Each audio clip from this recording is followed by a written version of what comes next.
Assalamualaikum warahmatullahi wabarakatuh. Selamat pagi anak-anak ibu semuanya. Selamat pagi, Bu. Pagi, Bu. Oke, bagaimana kabar hari ini? Sehat? Luar biasa, Bu.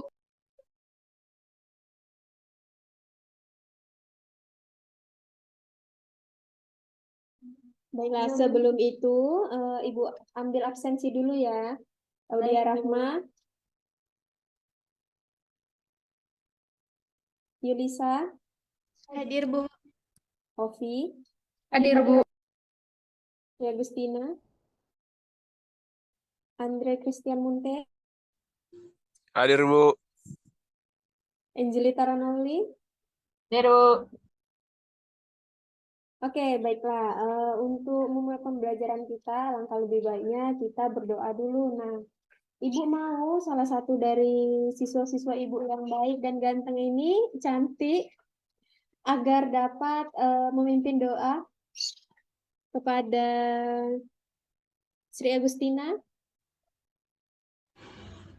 Baiklah Ibu dan teman-teman semua, sebelum kita memulai pembelajaran kita pada hari ini, marilah kita berdoa menurut agama dan kepercayaan kita masing-masing. Berdoa dimulai.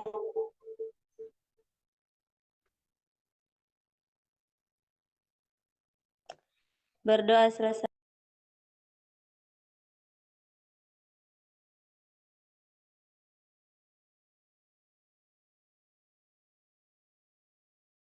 Baiklah, terima kasih kepada anak Ibu Sri. Selanjutnya kita akan sama-sama menyanyikan lagu wajib nasional yaitu Satu Nusa dan Satu Bangsa. Sebentar ya.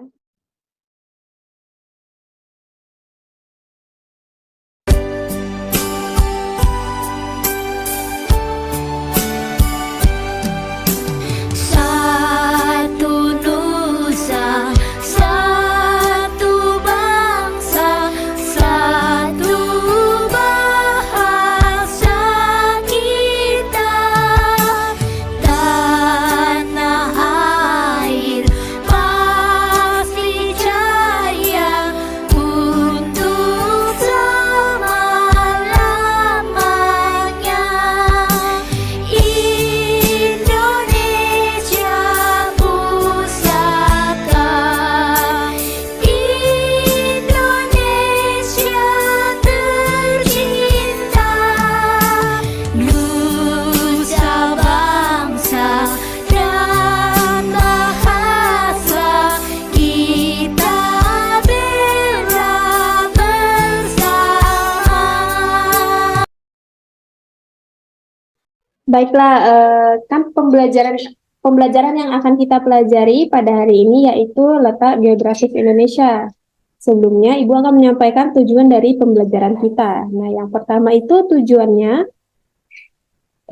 siswa dapat menjelaskan kondisi dan letak geografis Indonesia secara tepat. Nah, lalu siswa juga dapat menelaah pengaruh dari kondisi geografis Indonesia secara benar. Oke, sebentar.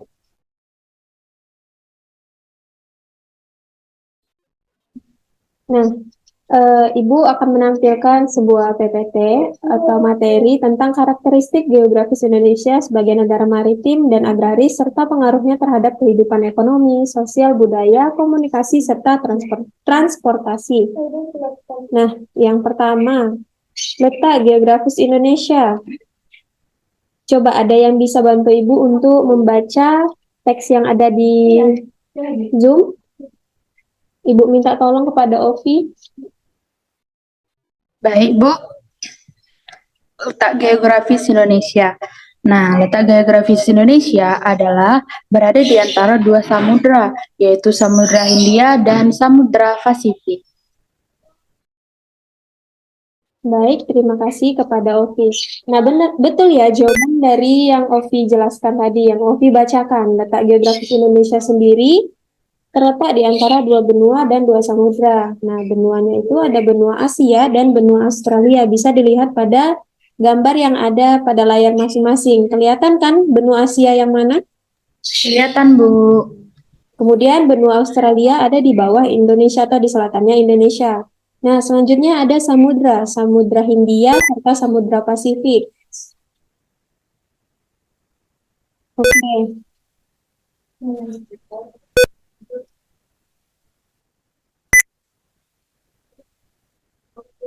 Selanjutnya, Indonesia disebut negara maritim. Nah, ada yang tahu apa itu negara maritim?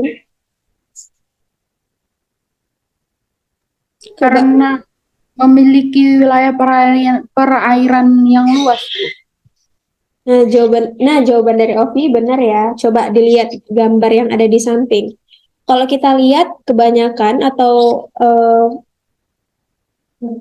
secara keseluruhan bahwa Indonesia sendiri memiliki wilayah laut yang lebih luas dibanding wilayah daratannya. Coba dilihat dulu di gambar yang ada pada layarnya masing-masing. Benar nggak kalau lautnya itu lebih luas daripada daratannya? Benar, Bu. Ya benar ya, di sini. Ini ada buktinya. Nah, menurut sejarah, Indonesia disebut sebagai negara maritim karena lokasi kepulauannya menjadi jalur lalu lintas laut. Nah, selanjutnya ada Indonesia disebut sebagai negara agraris. Nah, Indonesia disebut negara agraris karena apa? Coba Sri Agustina Hasibuan coba dibaca. Baik, Bu. Indonesia disebut sebagai negara agraris karena sebagian besar penduduknya bekerja di sektor pertanian. Lahan pertanian yang luas serta sumber daya alam yang melimpah adalah anugerah bagi kita sebagai bangsa Indonesia. Nah, benar nggak sih kalau Indonesia itu ternyata negara agraris? Contohnya apa tadi? Coba Ovi. Karena sebagian penduduknya itu, Bu, bekerja di pertanian, Bu. Nah, contoh dari pertanian itu apa? Contoh tempat dia bekerja. Itu kan? Nge-grab, Bu. Ada yang tahu? Sayur, Bu. Sayur. Kurang tepat ya, Andre. Kerja di Contohnya kebun kalau teh, Bu. itu rata-rata tempat pekerjaan di mana di sawah, perkebunan. Dan nge-grab, Bu. Nah, seperti itu.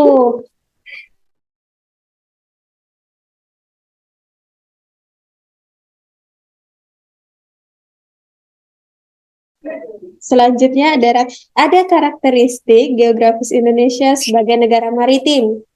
Coba Ibu minta tolong bacakan Angelita Ronauli. Hadiroh. Apa, Bu? Kepada anak Ibu Angelita Ronauli bukan kira-kira. Coba dulu bacakan karakteristik geografis Indonesia sebagai negara maritim. Ibu, karakteristik geografis Indonesia sebagai negara maritim. Yang pertama, ada negaranya itu lautannya lebih luas daripada daratan. Yang kedua, negara kepulauan dengan 2/3 wilayah laut dan 1/3 wilayah daratan. Yang ketiga itu banyak penduduk Indonesianya bekerja sebagai nelayan, Bu. Bu. Oke, terima kasih kepada Angelita Ronauli. Coba beri tepuk tangan dulu untuk Angelita Ronauli. Pakai emoji yang ada di Zoom ya.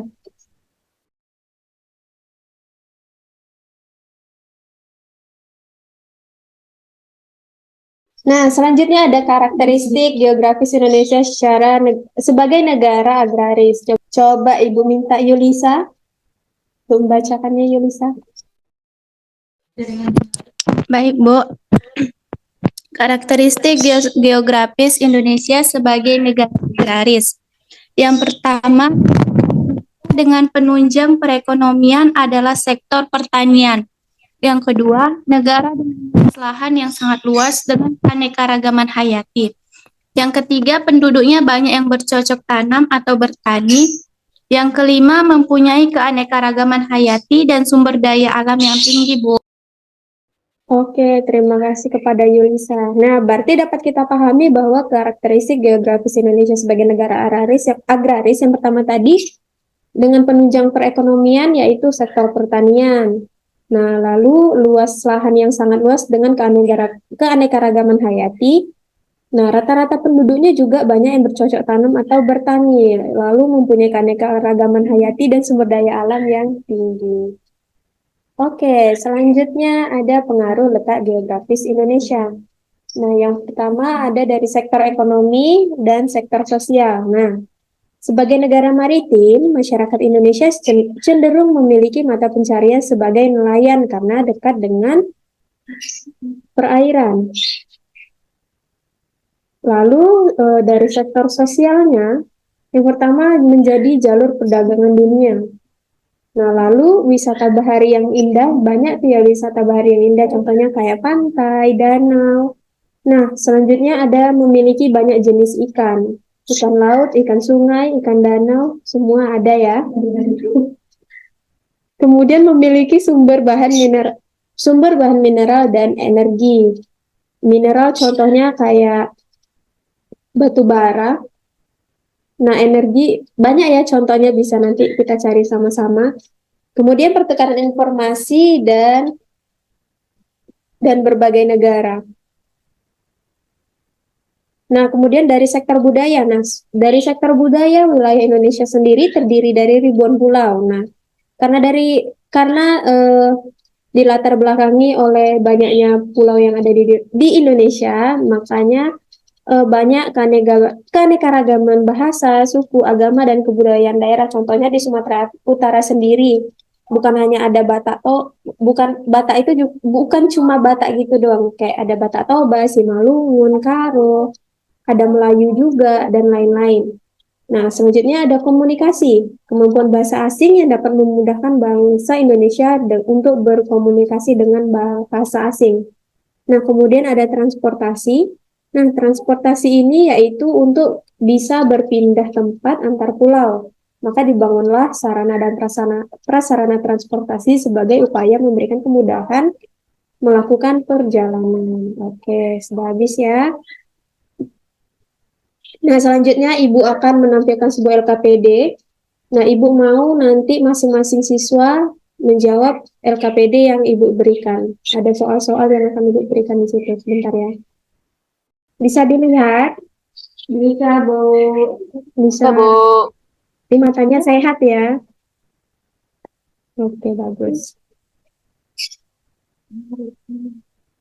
Nah, ini ada lembar kerja peserta didik.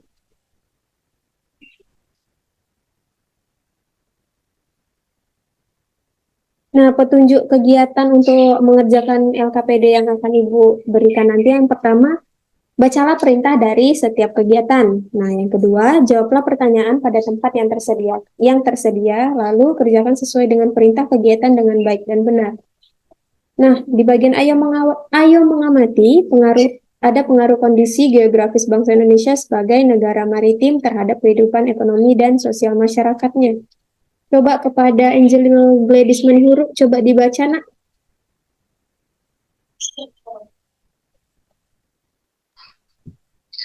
Kondisi geografis sebagai negara maritim dan kepulauan membawa banyak keuntungan bagi bangsa Indonesia.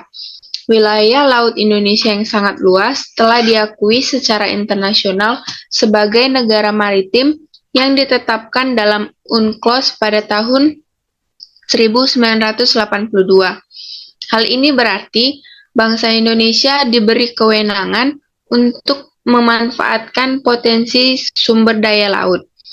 Cakupan wilayah yang sangat besar dan luas, tentu saja Laut Indonesia mengandung keanekaragaman sumber daya alam laut yang sangat potensial, baik hayati maupun non-hayati. Sumber daya alam laut tersebut antara lain ikan, terumbu karang dengan kekayaan biologi yang bernilai ekonomi tinggi, wisata bahari, sumber energi minyak dan gas bumi, bahan mineral, dan juga media transportasi antar pulau. Semua potensi alam tersebut tersedia dalam jumlah yang besar dan tersebar di seluruh wilayah Indonesia. Besarnya peluang ekonomi dari pemanfaatan potensi sumber daya laut yang sedemikian besar tentunya dapat memberikan kontribusi bagi kehidupan ekonomi masyarakat Indonesia. hingga pada akhirnya juga akan memberikan kontribusi bagi kesejahteraan bangsa. Kelompok masyarakat yang bisa merasakan langsung potensi kekayaan sumber daya kelautan ini adalah masyarakat yang berada di pesisir. Banyak jenis pekerjaan yang bisa diusahakan untuk menunjang kehidupan ekonominya. Udah, Bu. Baik, terima kasih kepada Anak Ibu Angel Gladys Manihuru. Nah, selanjutnya ada di bagian ayo menulis. Nah, coba. Nah, di bagian ini ada membuat laporan sederhana tentang pengaruh kondisi geografis bangsa Indonesia sebagai negara maritim terhadap kehidupan ekonomi dan sosial masyarakatnya. Tadi kan tadi ada teks yang udah dibacakan oleh Angel Gladys Manihuru. Nah, dari teks tersebut dapat kita ambil jawaban tentang dari sektor ekonomi. Ada yang bisa membacakan atau menjawab pertanyaan yang ada di layar yang bagian sektor ekonomi. Coba raiskannya anak-anak Ibu.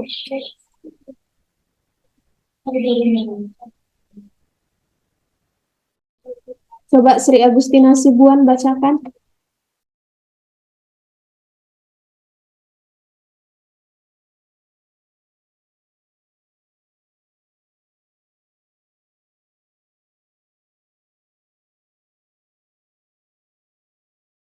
Baik, Bu. Peluang ekonomi dari pemanfaatan potensi sumber daya laut yang sedemikian Baik, Bu. Peluang ekonomi dari pemanfaatan potensi sumber daya laut yang sedemikian besar ini tentunya dapat memberikan kontribusi bagi kehidupan ekonomi masyarakat Indonesia sehingga akhirnya juga akan memberikan kontribusi ke kesejahteraan bangsa, Bu. Begitu, Bu. Oke, baik. Terima kasih kepada Sri Agustina Hasibuan. Ibu minta kepada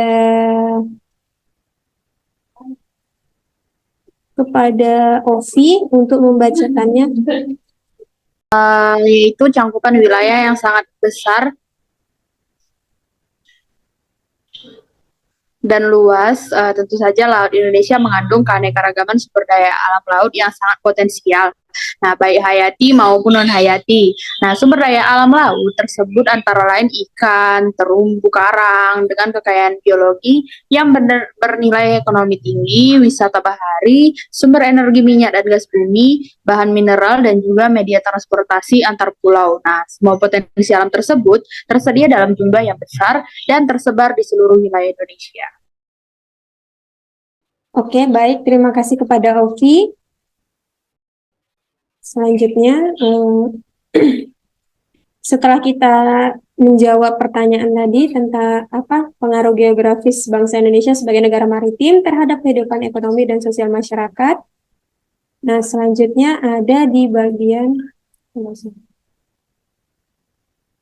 Oke. Sepertinya sampai di sini saja pembelajaran kita. Nah, nanti Ibu kirim LKPD masing-masing. Ibu kirim LKPD hari ini ke grup WhatsApp. Nah, di bagian ayo mengamati ini nanti dikerjakan di rumah. Perhatikan ya, ada ayo mengamati serta ayo mencoba. Lalu ada ayo berlatih. Nah, Ibu mau yang 3 soal latihan tadi dikerjakan di rumah. Dikerjakan sendiri-sendiri, jangan menyontek, bisa dikerjakan di buku tulisnya masing-masing. Oke, sampai di sini saja pembelajaran kita pada hari ini. Nah, kesimpulan yang kita dapatkan dari pembelajaran kita hari ini, coba ayo simpulkan. Vivinia.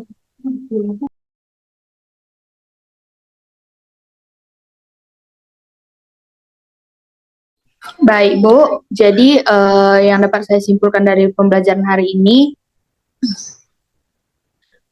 geografis Indonesia itu memiliki karakteristik. Nah, karakteristiknya itu sebagai negara maritim dan agraris. Nah, serta pengaruhnya terhadap kehidupan itu bisa dari segi ekonomi, sosial, budaya, komunikasi, serta transportasi. Itu, Bu. Baik, terima kasih kepada Ovi. Jadi kesimpulan yang dapat kita ambil hari ini sama seperti yang Ovi bilang bahwa letak geografis Indonesia yang pertama diapit oleh 2 samudra serta 2 benua. benua apa aja, yaitu benua Asia dan Australia, lalu Samudra Pasifik dan Samudra Hindia. Lalu banyak lagi faktor-faktor serta sektor-sektor yang mempengaruhi eh, dari letak geografis Indonesia ini. Tadi contohnya ada Indonesia sebagai negara agraris, Indonesia sebagai negara maritim atau negara kepulauan. Oke, sampai di sinilah pembelajaran kita pada hari ini. Ibu minta satu orang untuk membacakan doa sebagai doa penutup kita pada pembelajaran kita hari ini. Coba kepada Angelita Ronauli, Ibu minta.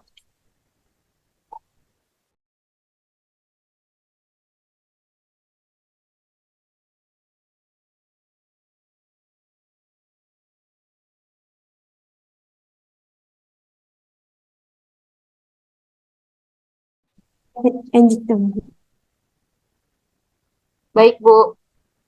Mari teman-teman, sebelum kita menutup pembelajaran pada siang hari ini, alangkah baiknya kita berdoa menurut agama dan kepercayaan masing-masing. Berdoa dimulai. Berdoa selesai. Baiklah, terima kasih Ibu ucapkan kepada anak-anak pada hari ini yang telah semangat serta nampaknya senang ya belajar hari ini. Ibu akhiri dengan wassalamualaikum warahmatullahi wabarakatuh. Selamat pagi semua. Pagi, Bu.